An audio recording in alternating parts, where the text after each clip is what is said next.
Gary Griffith has officially launched Trinidad and Tobago's latest political party over the weekend under the banner the National Transformation Alliance. So it's the NTA that we now add to the political spectrum.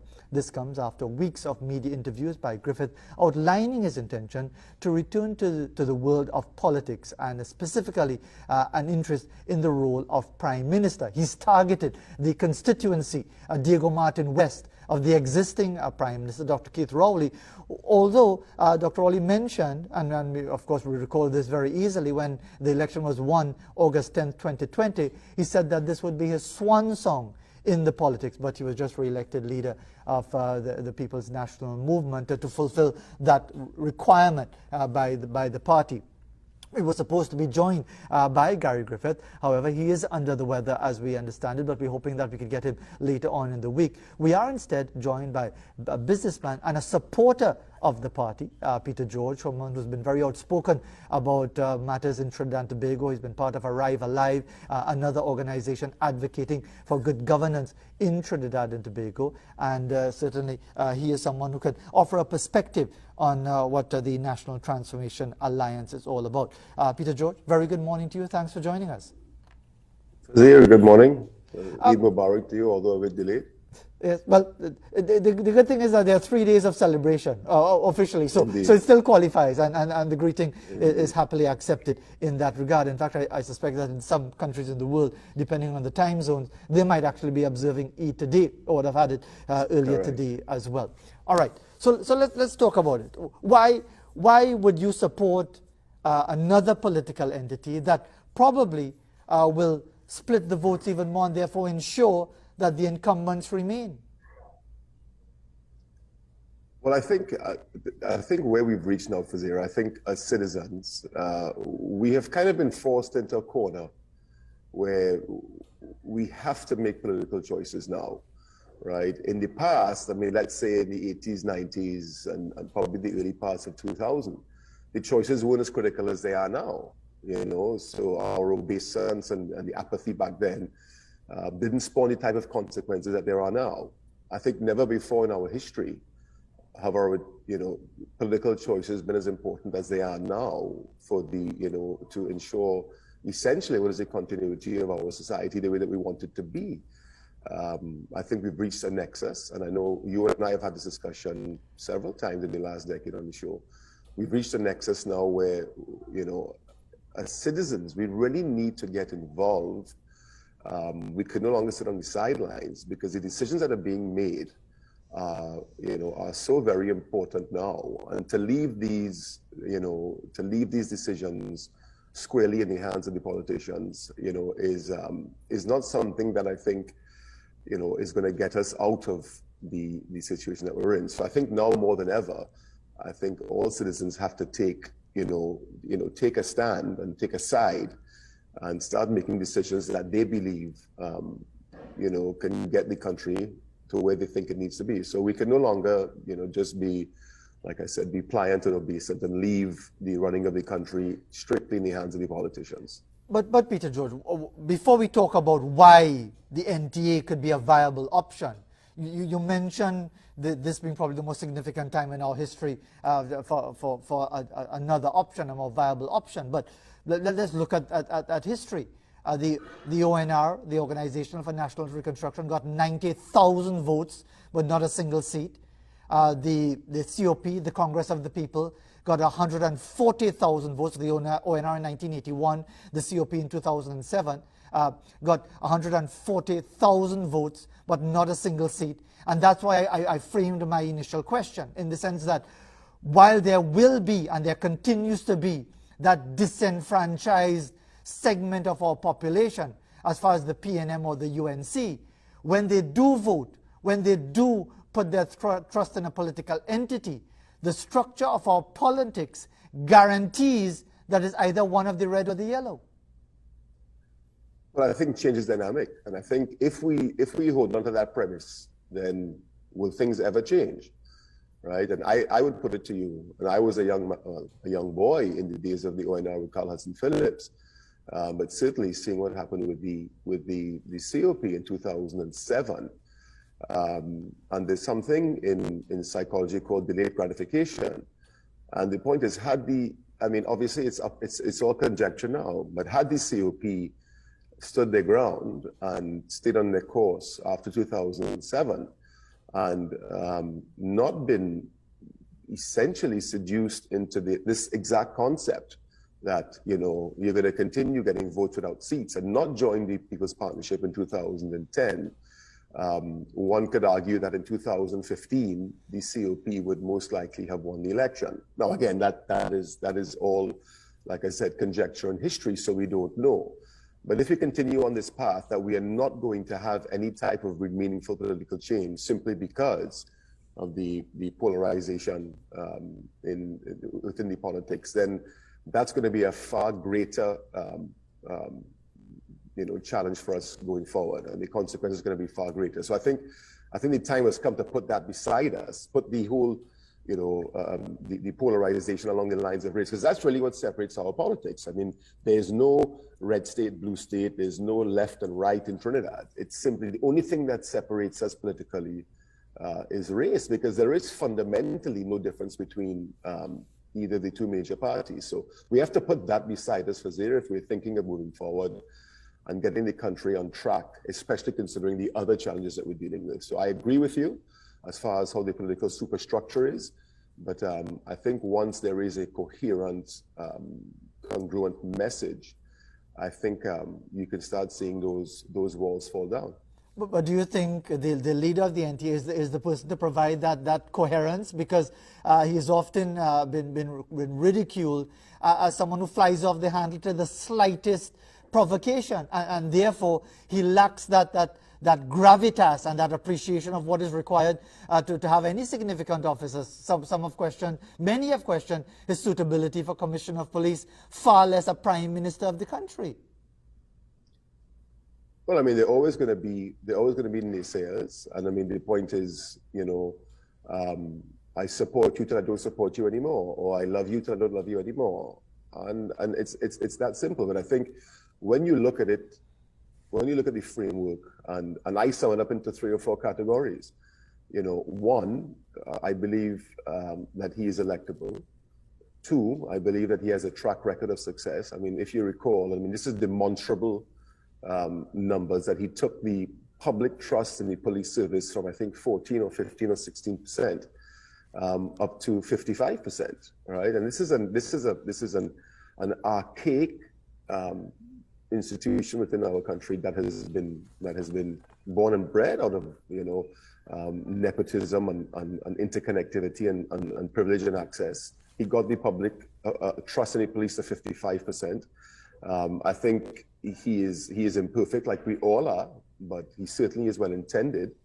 And I think, from my perspective, when he does in fact speak, he speaks the truth, right? Whether what he says or his style is to everyone's liking or not. So when I look at the horses in the stable now, and those who fancy themselves as leaders, and that's all I have to go on. All you can do is take everything that you have at hand and make the best possible decision. When I look at who's out there now, to me, he is, based on that track record performance alone, especially considering the situation with safety and security in the country. I think, there will be naysayers, but looking at that, it's enough for me at this moment to give my support to him and the NTA. So, as macabre as it sounds, do you think that the present situation as far as safety and security in Trinidad and Tobago, or lack thereof, actually works in favor of Gary Griffith and the NTA? Well, I don't know what was in his mind prior to this, but the reality is, when you look at where we are now, and stepping aside from the raw politics for a moment, since his, call it dismissal, call it whatever you like, right? To the date, there's been what's seemingly now an inexorable rise in crime that has just gotten to a point. I mean, Fazil, there were 2 gangland Chicago-style hits in the capital city on Saturday. One obviously was by the government campus that shut everything down coming into the city. And 5 or 6 hours later, there was one in Newtown, not too far from, I mean, literally a stone's throw from two of my businesses. My staff heard the firearms going off. So there's this destabilization now where we've gotten to a point where it has gotten almost untenable. So you've seen this explosion in crime to the day that a sitting police commissioner, irrespective of his political aspirations, who was very popular, held a powerful office, and and was not doing the bidding of the political state, that was removed. And from that day, the lives and livelihoods of citizens has been affected. And to date, there still has been no explanation to us as to why it happened, beyond the fact that the Prime Minister was disappointed.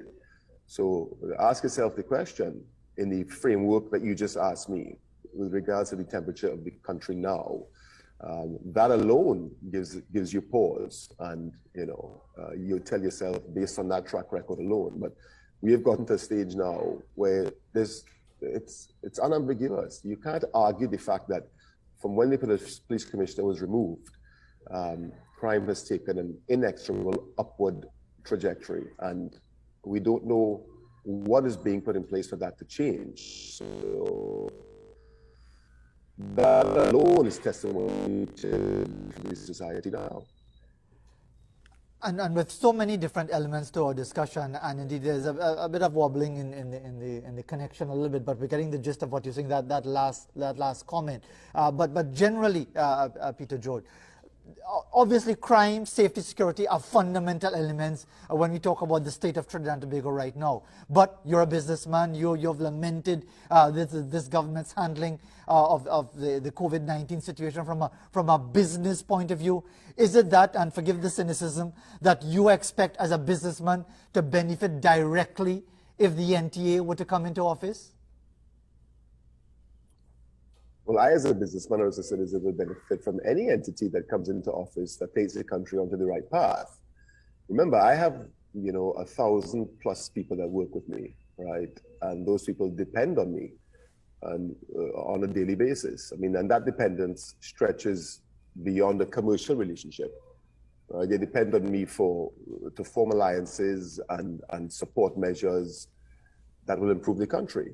Right, it's that is an extension that is almost a civic and not just commercial relationship. So and once that mindset starts and it begins to colonize, you will start seeing the potential for meaningful change. So it's time for us to start making those decisions and start going out and like I said, the NTA has come out with a perspective, right, that you don't have to be a party card, and this is one of the compelling things. You don't have to be a party card holder, right? You don't have to be, a lifetime member of the organization.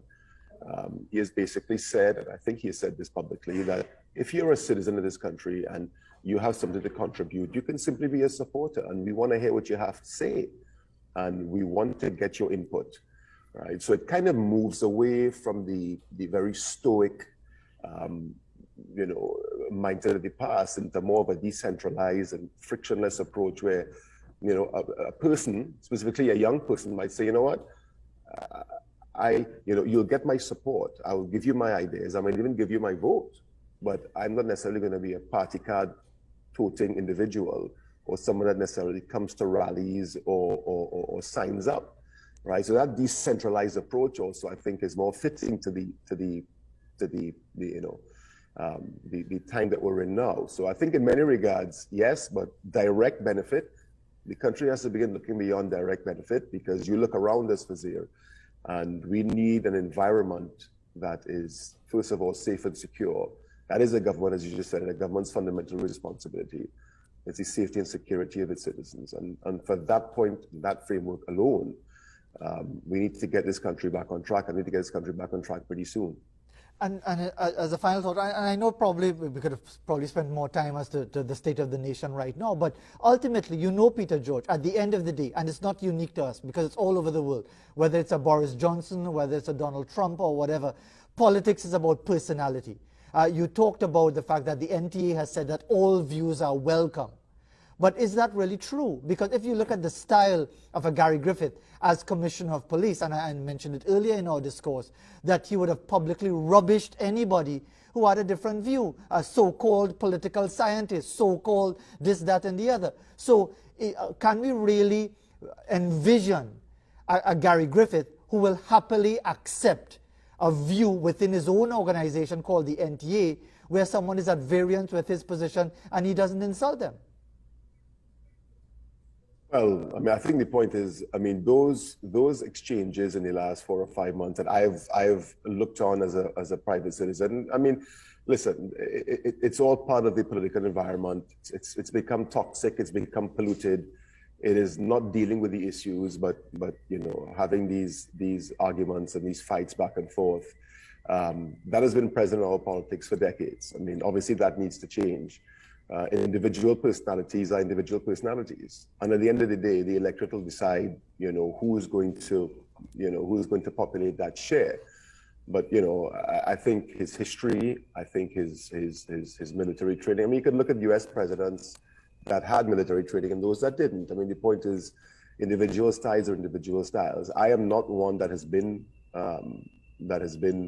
you know, particularly fond of that type of, you know, mudslinging that happens in Trinidad. But, you know, again, this is not new to now.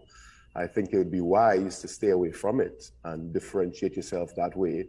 But, you know, like I said, he's a person with military training and background, and he takes on fights, and that's his style, right? Whether or not the electorate responds to that positively or not is yet to be seen. But like I said, based on all of the other benefits or the other, you know, assets in his column, I think, you know, from his perspective, they should weigh each other out. But I do understand what you're saying. But like I said, I think where we are now, we need to make some decisions that are unconventional, and we need to look at an approach. And for what I'm seeing, that approach with the NTA will be the one that I think can take us out of where we are now. And of course, we'd like to flesh out some more details at another time, when either with yourself or Gary Griffith himself, because we know he's under the weather, which is why he's not with us this morning having our discussion. But are you satisfied as a supporter? And we emphasize you're not a card-carrying member. I don't have to start to print cards as yet because it's relatively new. You're not a member of the NTA. You're a supporter of the NTA. Are you satisfied that this organization is really interested in the welfare of all of Trinidad and Tobago and not the usual interest groups? Are you satisfied as a final thought?